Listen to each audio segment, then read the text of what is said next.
Hi guys, I'm Adam Wilborn, and just when they think they've got all the answers, I change the WhatCulture. And I'm not Roddy Piper either. And don't forget, you can download the news as a podcast when you're out and about by searching for WhatCulture Wrestling on either iTunes, Spotify, or wherever you get your podcasts from. But coming up today, Seth Rollins sucks, but you already knew that. WWE's Raw rating sucks, but you already knew that. 2 WWE superstars have signed new contracts. Johnny Gargano is out of TakeOver WarGames. And an update on Cesaro potentially moving to NXT. This is the news. But first, I've got a nice little story about Titus O'Neil leaning over to tie his shoelaces on a subway. Yes! Yes, that's obviously what we've got to lead today. No, I'm just being a fanny. We're of course going to talk about the return of CM Punk Chick Magnet Phil rocking up at the very end of last night's WWE Backstage on FS1, shocking everyone in attendance. Voice of the Voiceless, that's not the song. Cult of Personality hit the PA system.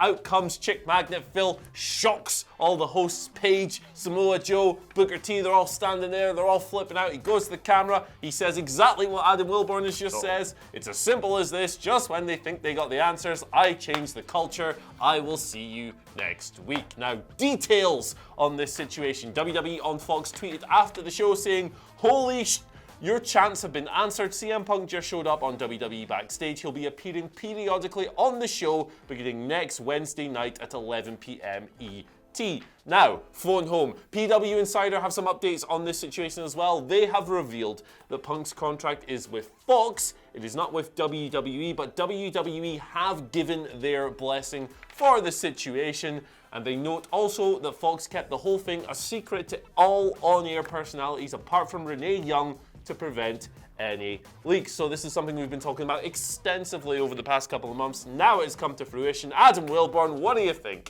Well, I was obviously ecstatic when I saw him come out this morning. By the way, your chants have been answered. What, the AEW chants? Yeah. That's about 6 years ago we were chanting that. But anyway, yeah, obviously great to see him back and involved in wrestling. And as much as you've explained there that he's with Fox, he's not necessarily with WWE, although there's some sort of working relationship there clearly. The speculation has already started. When I was looking at Twitter questions earlier, I specifically decided to avoid them because I know we were going to get into this anyway. But the amount of people who are like, so, when's he coming back to WWE then? And that's the obvious piece of speculation. You know, I know some people, well, I'll let you explain your point in a second. It's going to be natural. That was the first thing I thought of just like, yeah, I know probably he's only going to be working on TV and just doing stuff for WWE on Fox and what have you.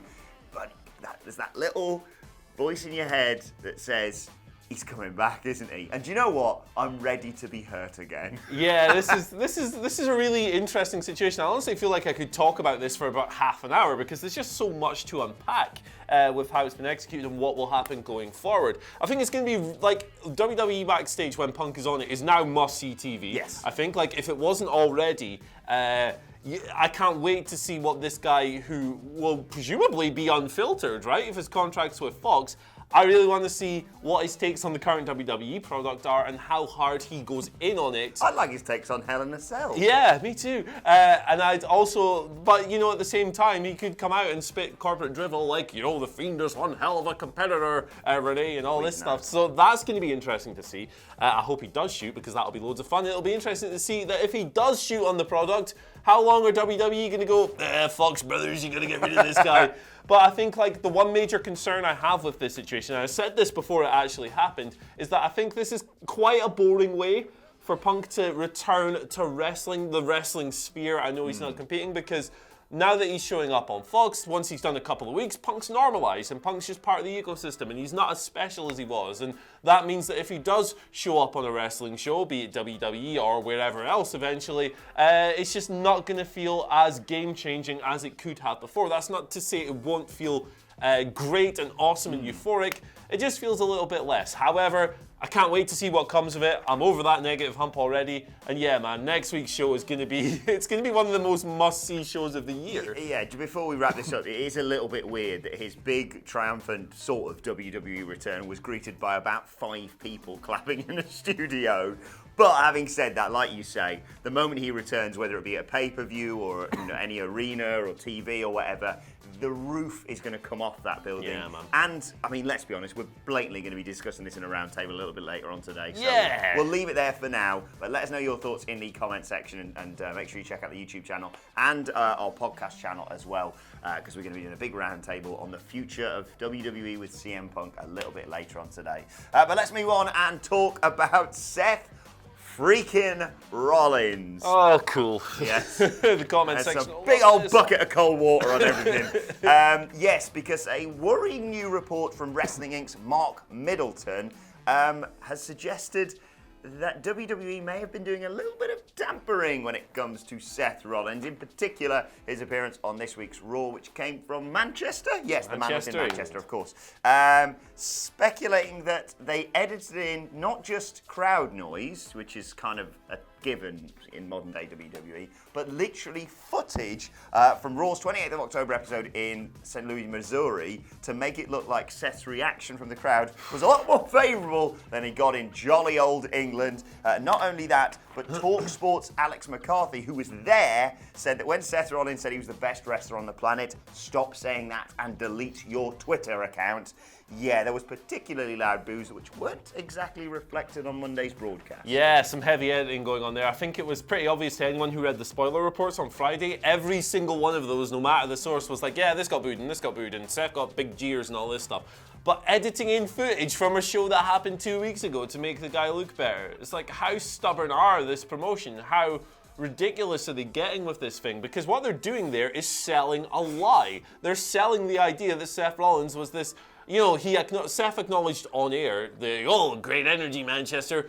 It was clear that the crowd response wasn't exactly what they wanted, but they clearly tampered with it. But what they're doing is trying to tell you that this guy's still a big hero, and that's not the case. It's false, it's crap, it's entirely transparent, and I wish they'd stop doing it and just move on to something else. What are they going to do next? Edit the end of Hell in a Cell on the network, so it's the end of WrestleMania 30.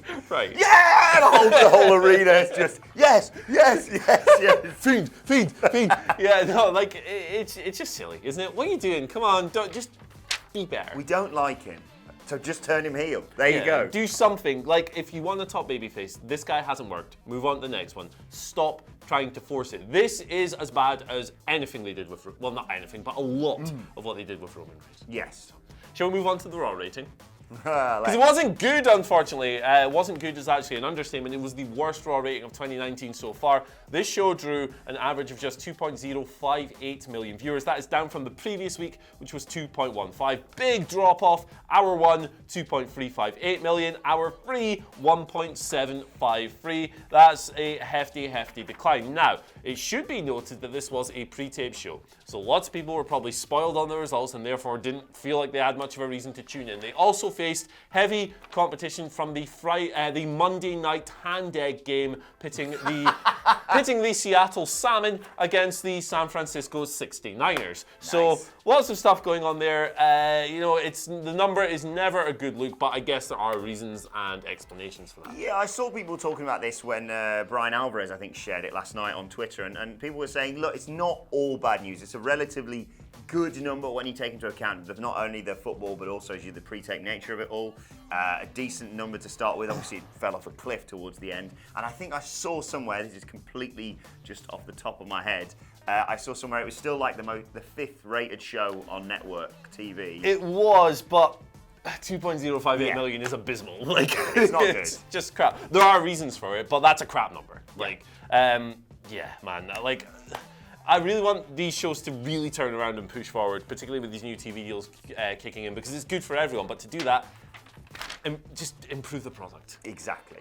Right, let's move on and talk about new contracts for two WWE superstars who I think we're all fans of. If you don't like these two people, I don't like you. The Miz and Paige have both signed new long-term contracts with WWE. Ryan Satin, friend of the channel, broke it on last night's WWE Backstage. I think that was the biggest story on there. And Miz tweeted subsequently about the situation. Paige hasn't addressed it quite yet on social media, but Miz tweeted he'd signed a new multi-year deal with the promotion. He's been there for like 15 years now. Man. He's just great. I love him. He vowed to work harder than ever to continue to give you must-see TV. It's true because he's written in all caps. It will be awesome. Awesome. Good for him. Good for both of them. Good for both of them. I'm very happy about this because they're both great fits for WWE. The Miz has been there for 15 years, as you said. He's a ground-up WWE development project. He came in from the world of reality TV and eventually developed into one of the most well-rounded people on the entire roster, and he still is that today. Paige, meanwhile, has been quite well looked after since she had to retire from wrestling. Well, apart from the bit where they just went, "You're no longer GM. Why? Raw's crap. Sorry." Yeah, that sucked, absolutely. But you know, like she was the GM, she was the Kabuki Warriors manager, and now she has a good role on WWE Backstage. She's being kept under employment. She still has a lot to offer, even though she can't compete anymore. And I'm happy for both of them. Good for them. I hope that these long-term deals shower them with the Scrooge McDuck. Yeah, you just get the feeling that when you sign a contract around, well, with what's going on in the whole wrestling world right now, they'll probably be all right. Yeah, probably they're be going to do okay. fine. They're going to do fine. Good for them both. Worse news now coming out of WWE Backstage and indeed Ryan Satin. Johnny Gargano, he's picked up a neck injury and he is out of NXT TakeOver WarGames next weekend. Now, the match with Finn Balor hadn't officially been confirmed, but it looked very much like that was on the card. Now that seems to be done. It's out the window. Gargano suffered this neck injury during a beatdown by Balor when he turned heel a few weeks ago. Now, of course, this is being reported from an official WWE outlet, so there is a chance that this is a pinch of kayfabe on that one. But at the same time, I think this was a lot of people's most anticipated match on the entire card, despite the two WarGames matches. And it's a real shame that it's probably not going to happen now. It is a shame, and I always feel terrible when I say this, but this might be a bit of a good thing in the long term because waiting for a match, the anticipation of a return of Johnny Gargano after being attacked and being injured so dramatically like that by Finn Balor would make a match around sort of January time even bigger, I think. Yeah, I mean, if they're able to maintain the heat until then, absolutely, couldn't agree more. Yeah, I just think, well, like you say, if this is true, regardless of whether it is true or not, Finn Balor's got to cut a promo on NXT tonight. I hope so, and I hope it's better than last week's. Next year. Right, let's move on and continue to talk about NXT and your favourite of mine. Cesaro. And basically, a lot of people have been speculating, of course, over the recent weeks, months, years, basically, that Cesaro needs to return to NXT because he's just bloody brilliant. He's good at the wrestling. Speaking on the matter, and shout out to Lords of Pain for these quotes, Cesaro said, "I want to succeed on Raw and SmackDown. You know what I mean? Would I succeed in NXT? Yes. I just want to be successful. I want to do what I do best, and I think bell to bell, I'm pretty good at everything and pretty good all round." So it doesn't sound like he will be returning to NXT anytime soon. He also talked a little bit about the way people react to him, saying that he knows people hate the way he talks or whatever, but English wasn't his first language when he came to the US, so he had to rely on his wrestling a little bit more. And finally, regarding opportunity, he noted that the only thing he controlled is how he performs with what's given to him, adding that's what's keeping him going. Which is, it's not really surprising this. It's disappointing because I think he would be sensational if he was allowed to return to NXT. Yeah. But he's just, the thing is, regardless of whether or not WWE are going to push him, they know he's so valuable to them. Whenever they need a decent match against someone up and coming, for example, like Aleister Black when they brought him up to the main roster. Mansoor, perfect example. Whenever they want someone to be put in a good match, they put him with Cesaro because they know he's just great. Yeah, I hope he gets a push soon because I think he's just magnificent. But it doesn't sound like it will be on NXT. Yeah, I don't think the guy will ever be pushed to the extent that a lot of people would like on the main roster. I commend him for this, actually, because like at this stage in his career, it's probably a business versus creative decision, right? Like he's going to be more fulfilled in NXT, absolutely. He'll get to have better matches, better programs, all this stuff. But at the same time, on the main roster, there's more money to be made. You're working more house shows. That means more paydays. That means you're safeguarding your future. Cesaro is, I believe, late 30s now, so you know he's not a spring chicken. He's got to look after that long-term future, and good for him. I hope that push comes for him someday because he's a very hard worker and he is a genius between the ropes. And baldy. And bald as hell, yeah, member of the community. But also, I hope he just makes loads of money, baby, and that he's eventually able to enjoy a comfortable retirement, because that's what this is all about. Very well said. Right, let's move on to your Twitter questions at WhatCulture WWE, of course. And yes, for all those people asking about CM Punk and the future of his, as I mentioned, we will be doing a podcast on that later on today. So instead, I'm going to start you off with a nice, easy one here, Andy Murray, from Snoochie Dave. This is a great question. Snoochie Dave? Snoochie. Oh, Snoochie, okay. He's also at McMcLovin2 on Twitter. Great work. Well, this guy's ace. He says, what one booking WWE decision would you change from the last 5 years? 5 years? Snoochie, whilst you're thinking about that, Snoochie Dave says, I'd put the IC title on Bryan at Rumble 2015 so the fans wouldn't turn on Reigns for Bryan not winning it. Yeah, I'd also go with the Rumble 2015, but I'd go with Reigns winning it. I wouldn't have done that because I think that was, for a lot of people, a real turning point. That was the real moment the switch flipped, when they were like, no, screw this guy, he's being jammed down my throat and all that. Obviously, the backlash had began before then, but at that point, it really started to feel insurmountable. And I felt that if you hadn't gone down that route and maybe tried some more interesting and different things with Roman Reigns as a character, he might have been salvaged as the guy. I'm not saying he would have, but he might have. Now, today, obviously, Roman Reigns is in a better situation, but, you know, he's not as over as he used to be, even on that meta heel sort of level. So I feel like that was a real negative turning point for one of my favorite wrestlers in the company, and I just want to see Roman Reigns doing good things, man. Yeah, there's a lot of booking decisions you can look at with Roman Reigns, because it's always, he's not bad as a wrestler, he was just ruined by booking. Awesome.